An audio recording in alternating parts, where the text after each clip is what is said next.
Lovers XL7 Hybrid.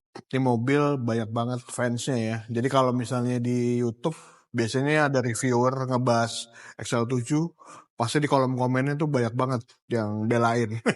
Ya, tapi ternyata memang nggak usah dibelain teman-teman ya. Tapi ternyata memang mobil satu ini punya banyak kelebihan. Walaupun dia tidak superior, tapi dia ini adalah mobil yang bisa diandalkan. Jadi lumayan laku di Indonesia. Seperti apa Suzuki XL7 Hybrid? Yuk kita simak liputannya.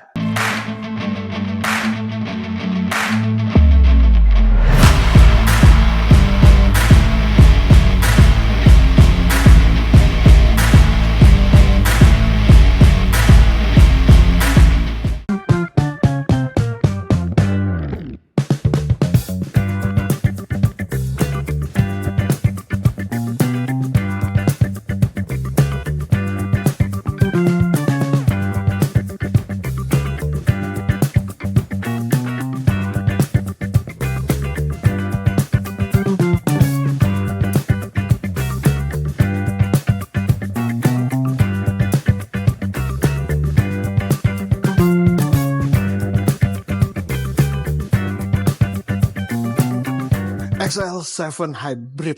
Wah, bedanya apa sih sama yang dulu? Bedanya nggak banyak sih, teman-teman. Tapi kalau dilihat sekilas, memang yang paling menjadi perbedaan adalah grill depan ya. Kemudian juga warna. Nah, warnanya ini adalah warna andalan dari Suzuki XL7 nih teman-teman ya. Dia punya warna ivory black. Jadi dia adalah perpaduan antara warna hitam dan juga warna gading nih. Jadi warnanya juga emang spesial gitu ya. Nah, kemudian kalau kita lihat ya, ini udah jadi ciri khasnya XL7, dia ada DRL ya, kemudian dia sudah LED semua gitu ya. Kemudian di sini juga grillnya memang dibuat baru dengan gaya piano black nih teman-teman, dengan lambang Suzuki yang besar. Tentunya ini juga menambah kesan yang gagah nih teman-teman. Nah, kalau kita lihat sekarang pengen tahu ya, mesinnya nih masih sama apa enggak nih seperti yang dulu. Coba kita lihat ya. Oke, kalau kita lihat mesinnya ini masih sama ternyata teman-teman ya. Dia masih memakai K15B yang memakai mesin ini juga sama persis ya yang dipakai sama CR3. Nah, cuma bedanya kalau hybrid itu memang dia ada pemakaian baterai teman-teman yang nanti juga saya akan jelaskan. Tapi sebelumnya kalau kita bicara tentang mesin ini adalah mesin yang sangat diandalkan sama Suzuki. Mungkin udah sekitar 5 tahun lebih kali ya memakai mesin ini ya. Dia ini si K15B ini juga punya maksimum power ya di 104,7 Nm di putaran 6.000. Nah, tapi kalau bicara tentang torsinya itu dia ada di 138 Nm ya teman-teman. Nah, itu juga menjadi satu kelebihan kenapa mesin ini bisa dibilang mesin yang irit ya, yang bisa diandalkan untuk macet-macetan atau juga kalau mau keluar kota karena mesinnya nggak rewel. Apalagi kalau kita bicara Suzuki, ini owner deal-nya juga mau dimanapun juga ada ya, dan tentu harganya sangat terjangkau nih teman-teman. Nah, kita lihat ya di buritannya ini untuk mesinnya ya mirip ya seperti ini, cladding juga sama, penempatannya juga sama ya. Cuma di sini ada satu penempatan untuk baterainya nih teman-teman, karena baterainya ini juga nanti akan mendukung ketika kita berakselerasi rendah atau ketika berhenti. Tapi kalau kita dalam kecepatan tinggi, baterainya ini akan berhenti total nih teman-teman. Nah, untuk pengisian baterainya ini juga mengandalkan dari rem nih teman-teman. Jadi ketika kita mengerem, dia akan mengisi si baterainya ini. Nah, coba kita lihat lagi ya di sini untuk buritan mesinnya juga dia belum dicat ya dengan sewarna bodi, tapi ini juga sudah rapi sih menurut saya, dan dia juga sudah memakai peredam. Ini mungkin kalau kita lihat di R3 atau juga di XL7 yang dulu mungkin ada sebagian yang belum dipakai, tapi sekarang kayaknya Suzuki udah melengkapi ya, karena peredamnya nggak cuma di sini tapi ada di sini juga di bagian bawah nih teman-teman. Jadi untuk engine bay-nya ini lumayan rapih lah bisa dibilang, dan mudah untuk kalau kita mau benerin atau mau bersihin gitu ya, ini lumayan mudah. Nah, ini juga kenapa menjadi satu andalan juga teman-teman ya oleh Suzuki, karena si mesinnya ini juga bukan mesin yang neko-neko. K15B ini adalah mesin yang bisa dibilang semua montir di Indonesia kayaknya udah bisa deh untuk benerin mesin yang ini. Jadi lumayan ekonomis deh teman-teman. Oke, sekarang kita lihat ke bagian samping teman-teman. Auto lovers, tadi kita sudah lihat bagian depannya ya. Dia sudah DRL, kemudian sudah LED. Oh ya, DRL-nya dari XL7 ini bisa dimati nyalain nih teman-teman. Karena ada beberapa mobil sekarang kan kalau kita nyalain engine dia udah nggak bisa dimatiin ya. Nah kalau mau masuk diem-diem, DRL-nya bisa dimatiin di mobil ini teman-teman. Jadi berbeda sama mobil lainnya. Nah kita ke bagian samping ya. Nah di sampingnya ini dia sudah ada plastik yang besar ya, yang menutupi area ini memang sengaja dibuat bahwa dia seolah-olah dia adalah SUV ya, SUV yang apa ya, yang gagah gitu ya. Nah kemudian kalau kita lihat samping, nah ini tadi yang saya bilang nih teman-teman, dia ini two tone ya. Jadi ini ada warna gadingnya, ada warna hitam. Jadi kalau di lagu tuh ada ebony ivory. Nah ini seperti itu ya. Ini ada ebony-nya, kemudian ini ada warna ivory-nya. Nah kemudian untuk kaca spionnya ini dia sudah ada lampu nih teman-teman, sudah LED. Tapi dia belum ada kamera. Karena memang Suzuki itu untuk kamera seperti itu 360 dia tidak perlu ya teman-teman, tapi dia lebih mengutamakan durabilitas, kekuatan ya, daya tahan. Nah ini yang ditekankan oleh si Suzuki. Jadi dia polos aja, tidak ada sensor apapun ya. Nah kemudian handle-nya ini silver nih teman-teman ya, dia perak. Jadi ini seperti sudah dikasih ini ya, variasi, tapi walaupun ini belum. Ini sebenarnya aslinya memang seperti ini. Nah kemudian nih sudah di stiker di sini, kemudian dia ada aksen silver di bawah, ada cladding ya. Kemudian di sini dia sudah keyless. Jadi kalau mau keluar masuk, udah tinggal bawa aja remote-nya, langsung dipencet, langsung buka gitu ya. Nah, kemudian kalau kita lihat ya di bagian samping ini kacanya ini besar-besar nih teman-teman ya untuk XL7 ini. Jadi enak untuk visibilitas kita nih untuk lihat keluar tuh jadinya enak. Nah, di sini dia juga sudah ada nih teman-teman ya. Ini roof rack-nya juga asli ya. Jadi bisa dipakai. Ini kalau untuk mudik biasanya ya. Ini biasanya kalau udah bulan 10, 11 tinggal 2-3 bulan lagi kita akan mudik ya.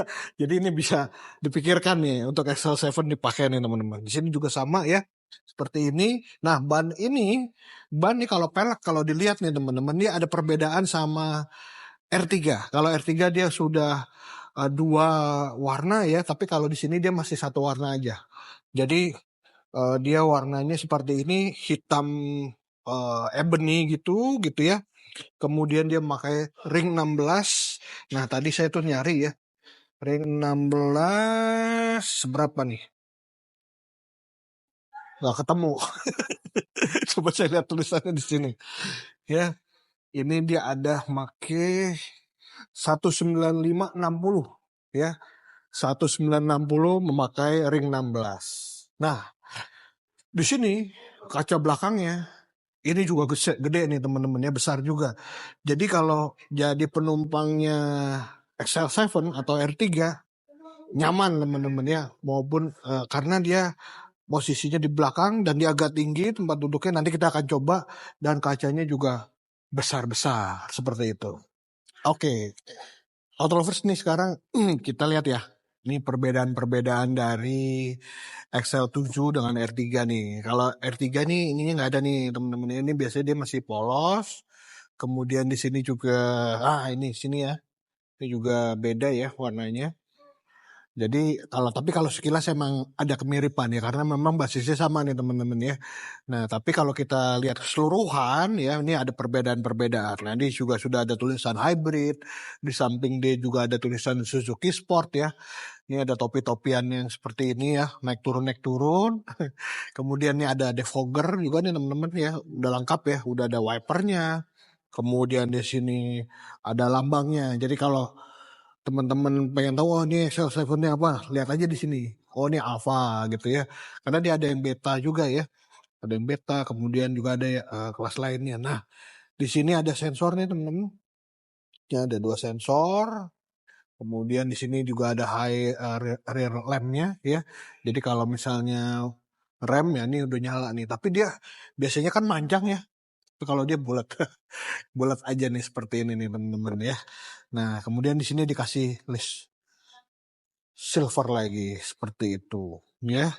Jadi dia banyak warnanya ya, ada hitam, ada ivory-nya, ada silver lagi gitu. Kemudian ada warna chrome ya, warna chrome juga. Nah, ini jadi agak rame belakangnya, tapi bagus teman-teman. Kita buka ya bagasinya. Nah, bagasinya nih dia belum elektrik ya, jadi masih biasa aja pakai tangan ya teman-teman. Nah, kalau mau menutup juga tinggal tarik seperti ini. Tapi kalau kita lihat kapasitas bagasinya nih ya lumayan lah, walaupun nggak besar tapi lumayan lah untuk naruh koper ini masih bisa nih teman-teman. Nah, dia kenapa agak mundur sedikit dan ini agak rebah gitu ya. Untuk si kursinya ini memang untuk penumpang baris ketiga ini nyaman teman-teman ya. Jadi ini bedanya sama SUV atau MPV di kelasnya nih gitu ya. Nah, tapi kalau dia nih kan agak mundur gitu ya. Jadi di sininya walaupun lapang tapi tidak terlalu besar. Nah, dia agak ke dalam nih teman-teman ya. Jadi dia agak ke bawah. Nah, ini coba saya cek ya. Ini bisa ditinggiin apa enggak? Nah, ternyata bisa ditinggiin nih teman-teman ya. Jadi kalau misalnya naruhnya maunya di atas, ini ya tinggal ditaruh di atas nih papannya ya. Ini juga bisa dipindahin. Tapi kalau misalnya mau lebih luas lagi ya ini tinggal dikebawahin aja. Nah, itu udah seperti itu.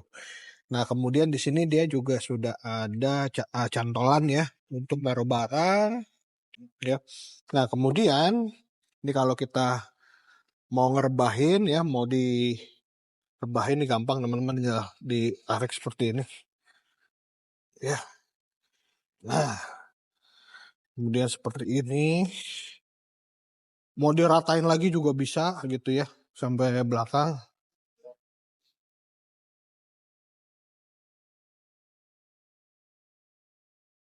Lowong ya, sampai depan. Mau bawa lemari juga bisa di sini ya. Mau bawa meja masuk gitu ya. Semuanya bisa karena ini udah mulai mulai ya. Dia sudah rata lantai nih teman-teman.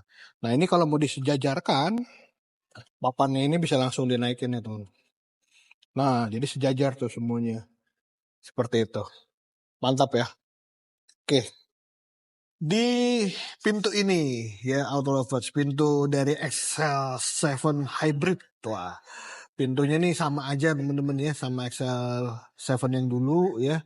Bahannya juga sama, masih plastik. Di sini udah di cover kulit. Di sini untuk pengaturan kaca. Ada juga dia untuk retract-nya di sini ya.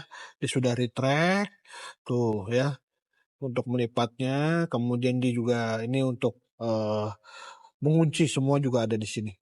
Nah, ini ada tempat penyimpanan, ada 1 botol bisa, beberapa barang bisa. Jadi fungsional lah Suzuki mah seperti itu aja nih teman-teman ya. Nah, ini juga udah ada Twitter di sini, ada speaker, lumayan suaranya lumayan lah. Karena ini masih standar tapi saya bilang suara dari audio XL7 ini lumayan bisa dinikmati lah teman-teman. Yuk kita lihat ke dalam ya. Untuk duduk di XL7 ini ya, Auto Lovers nih. Ini pengaturannya dia masih seperti ini ya, manual ya. Tuh, di sini ada besi, ya, ini gampang lah untuk pengaturan masih manual. Nah, kemudian ini ada high adjustment-nya. Jadi kalau mau ditinggiin bisa, direndahin ya. Kemudian kerebahannya juga sama. Jadi semuanya masih manual. Kemudian nih bahannya nih teman-teman ya, ini bahannya dia udah kalau di sisi kiri dan kanannya ini dia sudah pakai bahan seperti kulit sintetik gitu ya. Tapi untuk tangannya dia masih fabric teman-teman. Jadi lumayan nyaman ya kalau untuk duduk di sini juga seperti dia memeluk gitu ya, memeluk badan saya dari belakang nih untuk si joknya ini. Nah, kemudian kita lihat ke bagian material sini dulu deh ya. Nah, material yang ada di sini nih juga materialnya masih plastik ya di sini, tapi ini solid teman-teman ya. Wah, kayak partai gitu ya, solid. Nah, ini ya. Kemudian di sini dia juga sudah ada warna chrome gitu ya. Kemudian dia juga sudah ada warna panel wood nih di sini ya. Ini mengkilat seperti kayu gitu ya. Ini panel woodnya ini panjang sampai di sana. Kemudian yang lainnya sih ya masih plastik nih teman-teman. Untuk atapnya sendiri dia warnanya juga warna yang terang ya. Jadi tidak warna hitam seperti mobil-mobil lain kan semuanya sudah hitam nih sekarang. Tapi kalau di sini dia masih warna terang nih teman-teman. Oke, sekarang kita lihat ke bagian sini dulu deh. Nah, di sebelah kanan saya ini ada ruang penyimpanan juga nih. Ini buat naruh koin ya. Mungkin koin, kartu-kartu nih bisa taruh di sini nih teman-teman. Ya. Nah, kemudian di sini dia juga ada pengaturan untuk lampu ya, ketinggian lampu. Nah, ini ada levelnya nih dari 0 sampai dengan 5. Jadi kalau mau seberapa jauh gitu ya, ini bisa di ini. Cuma jangan terlalu naik nanti orang silau teman-teman ya. Oke.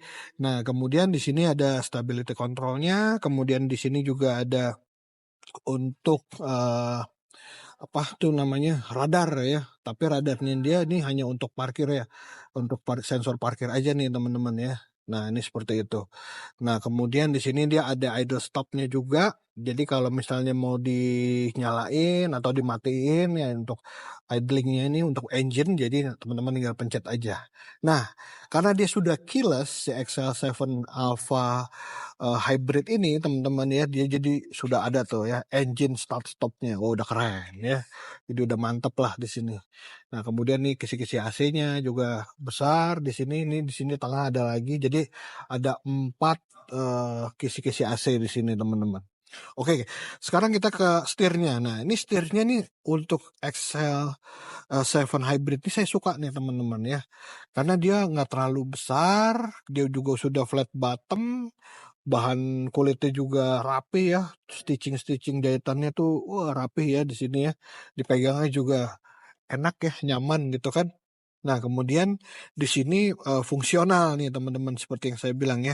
Dia sudah ada untuk Bluetooth, ada phone telefoninya, untuk mode entertainmentnya, kemudian di sini untuk pengaturan odometer. Nah, di sini juga dia sudah ada cruise control nih teman-teman. Tapi cruise controlnya dia belum adaptif ya karena dia tidak pakai radar. Jadi teman-teman bisa mengikuti depan nih dengan kecepatan tentunya ya. Disetting aja nanti langsung di sini nih teman-teman. Nah, di sini ada 2 tuas nih biasa ya untuk pengaturan lampu, dia juga sudah auto ya. Kemudian di kiri ini untuk apa namanya? Air gitu ya. Untuk semprotan wiper, di sini juga sudah ada intermittennya juga. Jadi kalau mau lebih cepat atau mau diatur sendiri kecepatan wiper nih sudah ada. Untuk rear wiper dia juga pengaturannya juga sudah ada di sini.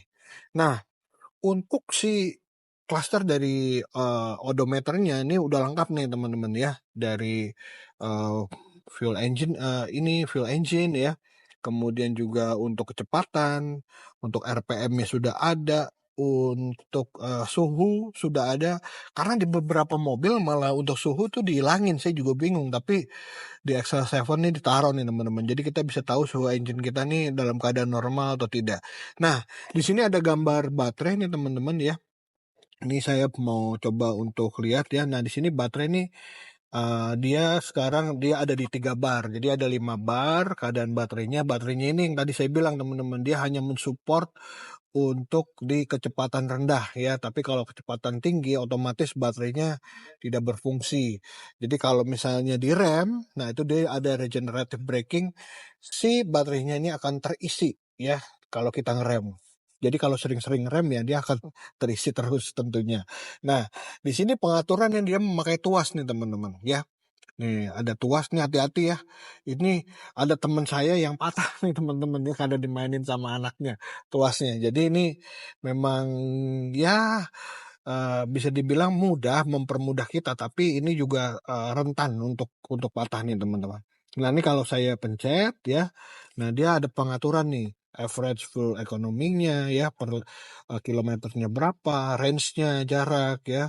kemudian nih kapan kita waktu mengisi bensin, driving time kita nih udah over belum, udah 3 jam belum atau 4 jam. Biasanya kan nanti kalau kita udah terlalu lama kita harus istirahat ya tentunya. Nah, kemudian nih total idle stop-nya nih juga dihitung sama dia ya. Nah, ini ada jam analog pengaturannya. Nah, ini motion. Nah, ini torsi ya. Ini kalau saya nyalain coba ya. Kita nyalain nih. Nah itu ya. Dia digitalnya akan keluar nih teman-teman ya. Mengikuti dari kapan kita ngegas. Nah, ini saya kalau akselerasi dia keluar nih ya di odometer. Tapi kalau saya remnya seberapa kenceng gitu ya. Dia ada juga tuh. Nah, kalau saya ngeremnya pelan tuh titiknya juga kelihatan. Jadi sudah ada recordnya lah di sini seperti itu. Nah, ini saya matiin lagi. Oke. Nah, seperti ini teman-teman. Jadi kalau idle-nya. Nah, mesinnya ini lumayan irit teman-teman ya. Ini kalau di dalam kota ini dia bisa 115, 117 ya. Kalau teman-teman keluar kota nih ada yang bilang nih bisa sampai 120 ya. 118, 120. Nah, ini memang irit, terkenal lah XL7 ini ya dengan konsumsi bahan bakarnya. Nah, kemudian kalau kita lihat nih infotainmentnya ya di sebelah kiri saya nih teman-teman. Nah, infotainmentnya ini memang dia masih yang model lama teman-teman. Jadi kalau dibandingin sama Espresso aja dia kalah. Aduh, mungkin nanti bisa dinego kali ya sama Suzuki-nya kalau beli. Boleh nggak ditukar sama yang punyanya Espresso ya? Karena Espresso itu dia sudah Apple CarPlay dan juga Android Auto. Tapi di XL7 Hybrid Alpha ini belum nih teman-teman ya. Jadi dia masih pakai USB, masih pakai Bluetooth gitu ya. Jadi masih begini aja gitu ya untuk infotainmentnya. Tapi untuk kualitas suara lumayan enak, lumayan bagus nih teman-teman. Nah, di sini ada tombol, ini satu nggak kepake ya. Tombol sebelah kanan, ini untuk lampu hazard. Nah, kemudian untuk di sini, nah ini Suzuki memang nggak pelit nih teman-teman kalau kasih fitur untuk AC. Karena untuk fitur AC-nya dia lumayan lengkap nih teman-teman ya. Ada nih ya, dia sudah digital ya. Kemudian nih coba saya nyalain dulu ya. Saya tes dulu. Nah, ini kalau saya nyalain AC-nya, coba. Nah, tuh ya, dia sudah ada auto, kemudian nih untuk arah angin dari luar bisa masuk apa enggak atau di dalam aja. Kemudian nih mode, ini bisa ke kaki ya, sorotnya.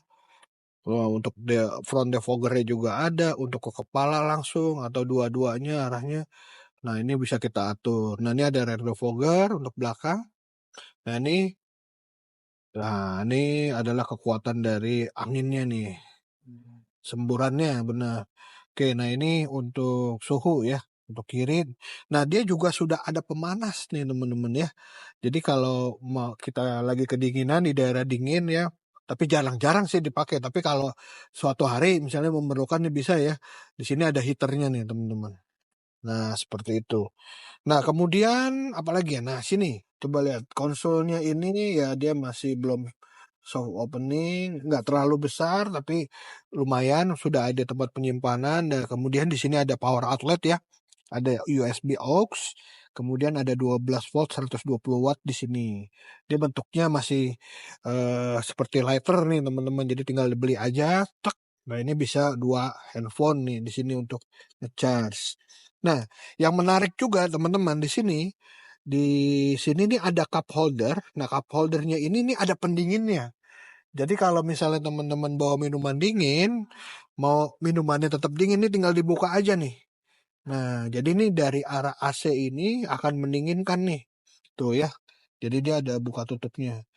Saya kalau lagi iseng naruh tangan gini lama-lama tangan saya beku. Lama-lama tangan saya kedinginan juga nih teman-teman ya. Tuh, di sini ada dingin gitu.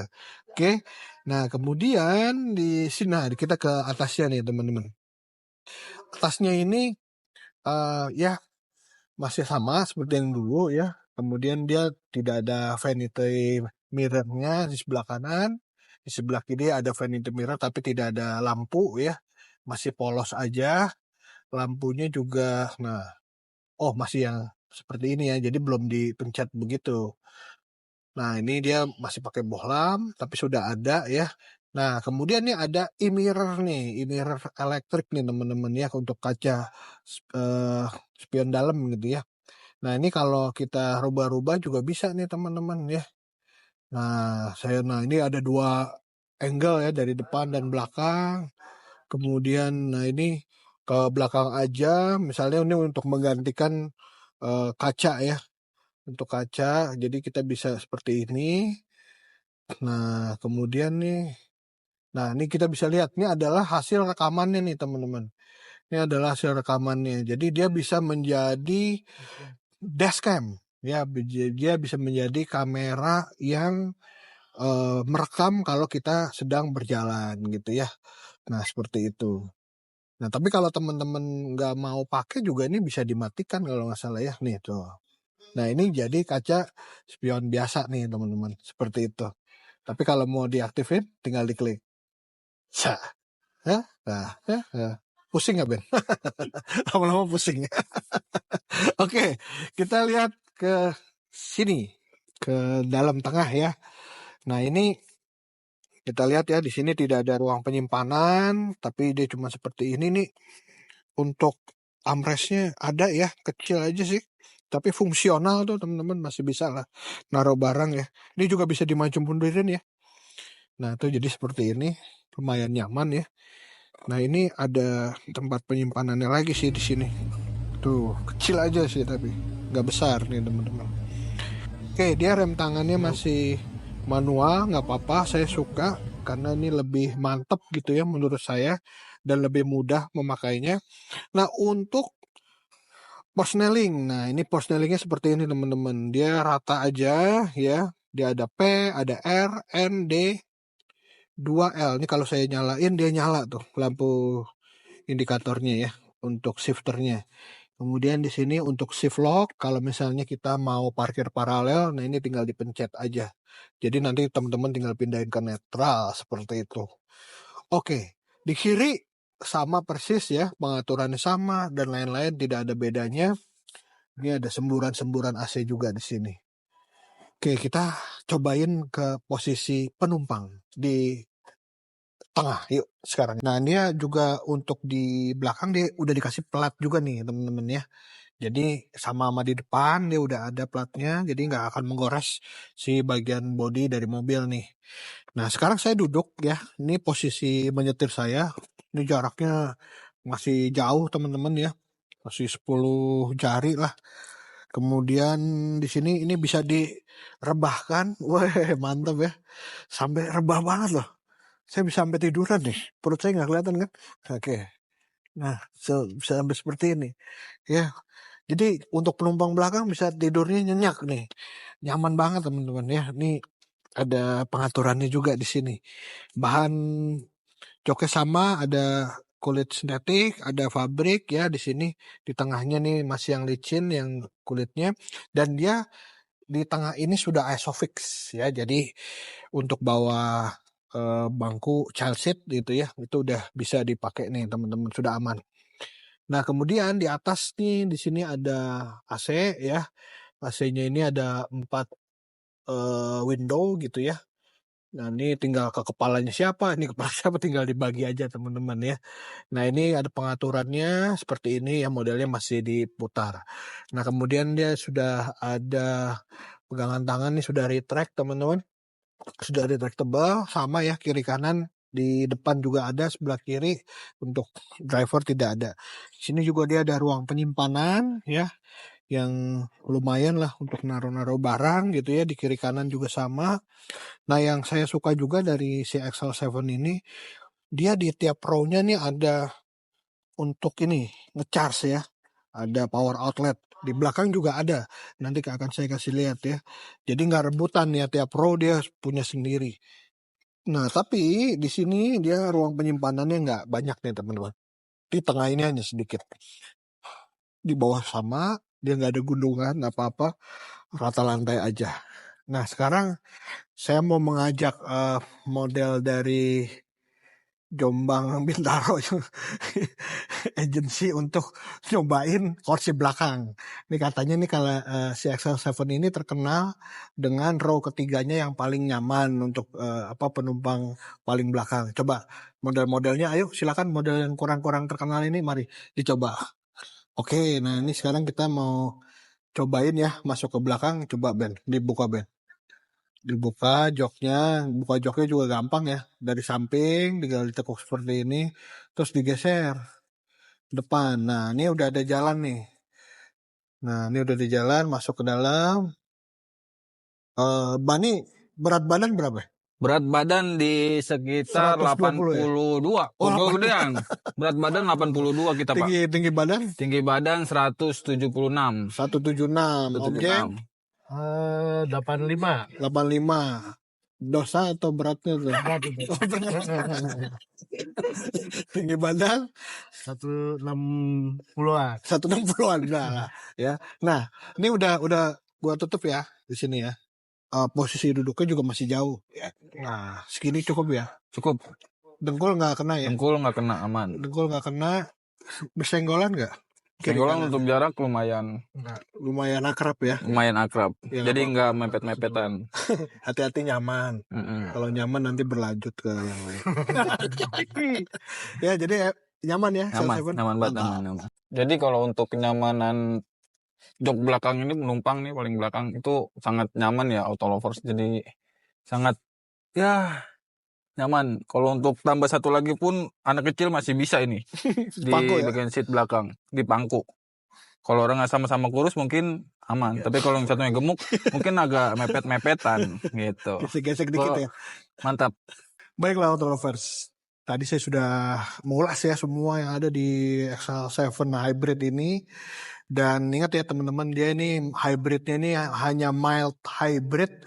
Jadi memang tidak terlalu mempengaruhi, tapi lumayan ya, dia bisa mengurangi konsumsi dari bahan bakar dari si XL7 Hybrid ini.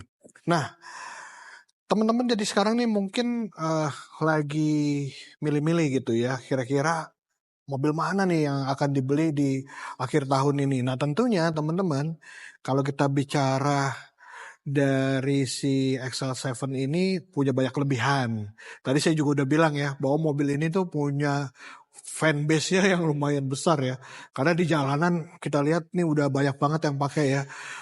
XL7, R3, nah itu kan juga fanbase-nya tuh sama teman-teman.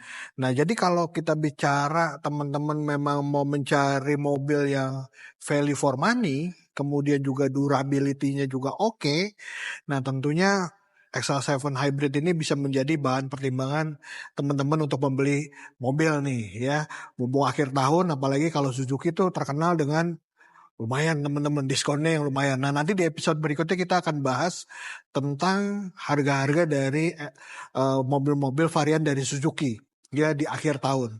Tapi tadi saya udah mengulas XL7 ini karena ini sekarang dia menjadi salah satu primadona untuk Suzuki dalam menjual kendaraan-kendaraannya.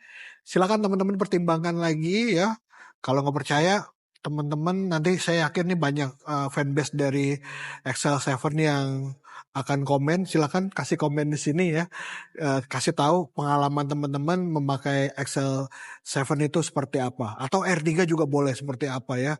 Durability-nya, kemudian seberapa irit, kenyamanan, dan lain-lain teman-teman bisa komen di sini. Oke teman-teman. Nah sebelum saya pamit, saya juga mau mengingatkan teman-teman untuk memfollow akun Instagram kita ya di autorich.indo. Kemudian juga ada TikToknya juga, dan juga jangan lupa subscribe nih teman-teman ya. Subscribe channel kita karena yang nonton nih udah puluhan ribu gitu ya. Tapi yang subscribe masih belum banyak nih teman-teman. Ayo kita didukung ya teman-teman sama subscribe-nya, karena kalau kita didukung terus sama teman-teman nanti kita akan menghadirkan juga video-video yang baru yang mungkin juga nanti akan berguna teman-teman sebelum membeli kendaraan-kendaraan favoritnya teman-teman. Baik teman-teman, saya Richard Rinaldi pamit, kita ketemu lagi nanti di vlog selanjutnya. Bye.